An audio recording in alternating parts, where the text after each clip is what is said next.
شکر ہم خدا کی ذات کا، خدا کی ذات کا نیا پھر دن ہوا۔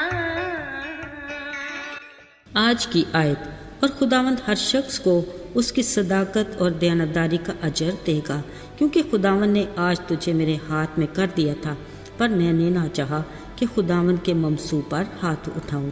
پہلا ساموئیل 26:23 آیت۔ عزیزو، بلا شبہ بادشاہوں کا بادشاہ خداوند اپنی قوم اسرائیل کا بادشاہ تھا۔ اس دور میں باقی معاملات میں قاضی مقرر تھے جو انصاف کیا کرتے تھے۔ بعد میں اسرائیل نے ساموئیل نبی سے مطالبہ کیا کہ ہمارے لیے کوئی بادشاہ مقرر کر، سو خدا کے حکم سے اس نے ساؤل کو بنی اسرائیل کا پہلا بادشاہ مقرر کیا۔ جب ساؤل تخت نشین ہوا، خدا ہر قدم پر اس کے ساتھ تھا، وہ ہر جنگ میں فتح مند ہوتا۔ سو جب تک وہ خدا کا فرمانبردار رہا، خدا کے فضل سے وہ ہر طرح کامیاب تھا۔ پر عمالیکیوں کی جنگ میں اس نے خدا کی نافرمانی کی۔ خدا نے حکم دیا تھا کہ عمالیکیوں کی ہر شے کو نیست و نابود کرنا، پر اس نے ان کے بادشاہ کو بھی زندہ رکھا اور اپنے ساتھ لے آیا، اور اپنے لوگوں کی صلاح کاری کے ساتھ اچھی اچھی بھیڑ بکریوں اور گائے بیلوں کو بھی زندہ چھوڑا۔ ساؤل کی یہ حرکت خدا کو سخت ناگوار گزری۔ اس نے ساموئیل نبی کے ذریعے ساؤل سے کہا، خداوند سوختنی قربانیوں اور ذبیحوں سے اتنا ہی خوش ہوتا ہے جتنا اس بات سے کہ خداوند کا حکم مانا جائے۔ دیکھ فرمانبرداری قربانی سے اور بات ماننا مینڈوں کی چربی سے بہتر ہے۔ تو نے خدا کے حکم کو رد کیا، اس لیے اس نے بھی تجھے رد کر دیا کہ تو آئندہ کو بادشاہ نہ رہے۔ عزیزو، یوں خدا نے اسرائیل کے لیے اگلے بادشاہ کی پلاننگ کی، اور یسی کے سب سے چھوٹے بیٹے کو، جو ان دنوں اپنے باپ کی بھیڑ بکریاں چراتا تھا، مسا کیا۔ اتفاق سے انہی دنوں کی بات ہے، ساؤل بادشاہ فلسطینیوں کے ساتھ جنگ میں مصروف تھا اور ایلا کی وادی میں کئی دنوں سے خیمہ زن تھا، مگر چونکہ اب خدا ساؤل بادشاہ کے ساتھ نہیں تھا، اس لیے فلسطی سورما جاتی جولیت کی 40 دن کے مقابلے کی پکار کے باوجود ساؤل کو لڑنے کی ہمت نہ ہوئی، مگر خدا نے داؤد کو وہاں بھیجا، جو اپنے باپ یسی کے حکم سے اپنے بھائیوں کی خیریت دریافت کرنے ایلا کی وادی میں پہنچا۔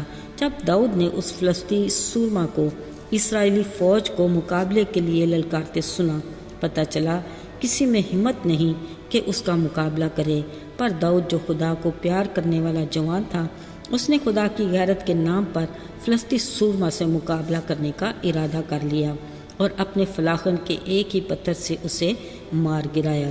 یوں اسرائیل اور فلسطینیوں کے بیچ طویل جنگ کا دورانیہ ایک ہی دن میں اختتام پذیر ہوا۔ اس فتح پر اسرائیلی عورتوں نے سازوں کے ساتھ ناچتے گاتے خوشی منائی اور کہا، ساؤل بادشاہ نے ہزاروں کو مارا مگر داؤد نے لاکھوں کو مارا۔ یہ سن کر ساؤل سخت خفا ہوا اور کہنے لگا، بادشاہی کے سوا اسے اور کیا ملنا باقی ہے۔ اسی دن سے ساؤل بادشاہ داؤد کو بدگمانی سے دیکھنے لگا۔ اس بدگمانی نے حسد کا روپ دھاگ لیا، جس کی بدولت ساؤل نے کئی بار جان سے مار ڈالنے کی کوشش بھی کی۔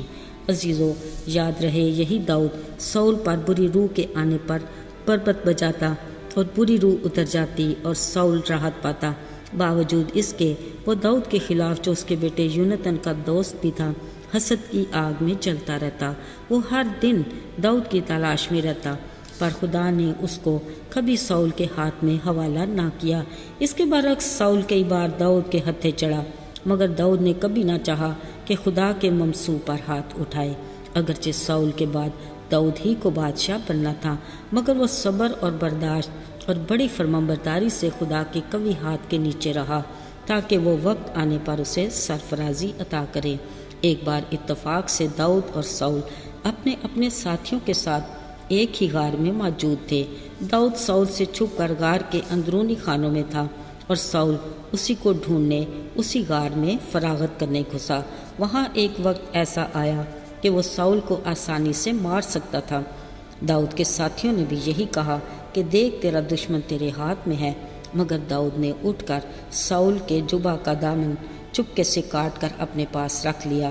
بعد میں جب ساؤل کو اس بات کا علم ہوا تو وہ داؤد سے بدی کرنا چاہتا ہے، مگر داؤد نے اس کے جبہ کا دامن تو کاٹ لیا، مگر اسے مارا نہیں۔ وہ ہر بار داؤد کے سلوک سے متاثر ہو جاتا، مگر اگلے ہی پل اس کو پھر سے مارنے کی پلاننگ کرنے لگ جاتا۔ عزیزو، ایک بار پھر ساؤل اپنے ساتھیوں سمیت داؤد کی تلاش میں نکلا۔ افسوس، حسد اسے کسی پل بھی سکون سے رہنے نہیں دے رہا تھا۔ اس نے دشت میں خیمے لگائے اور داؤد کا انتظار کرنے لگا۔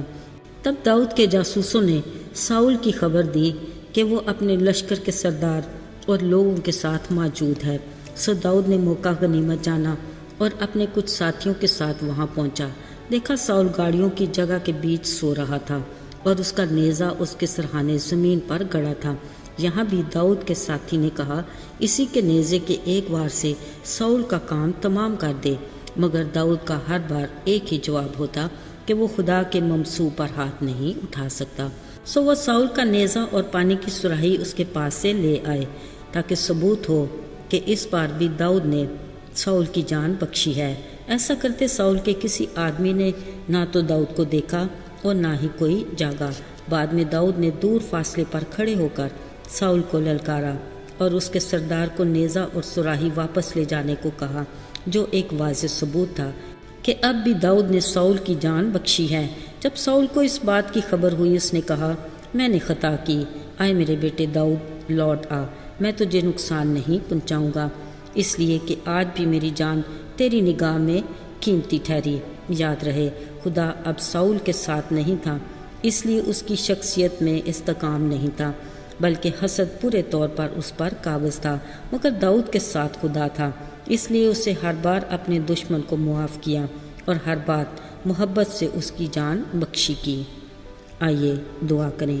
اے خالق خدا، آج ہم تیرے حضور اقرار کرتے ہیں کہ تیری ہم وہ مخلوق ہیں جن کو تو نے تخلیق کر کے اپنا دم پھونکا اور ہمیں اپنی صفات عطا کی، مگر گناہ کے مرض کے باعث ہماری صفات میں انتشار پیدا ہوا اور ہم نے وہ عادات پرورش پائیں جو تجھے ناپسند ہے۔ تو ہمیں اپنے بیٹے یسوع کے وسیلہ سے پھر سے اپنا ہم مزاج بنا، تاکہ ہمارے اخلاق اور کردار سے تیرے نام کو عزت اور جلال ملے۔ یسوع کے بابرکت اور مبارک نام میں مانگتے ہیں، آمین۔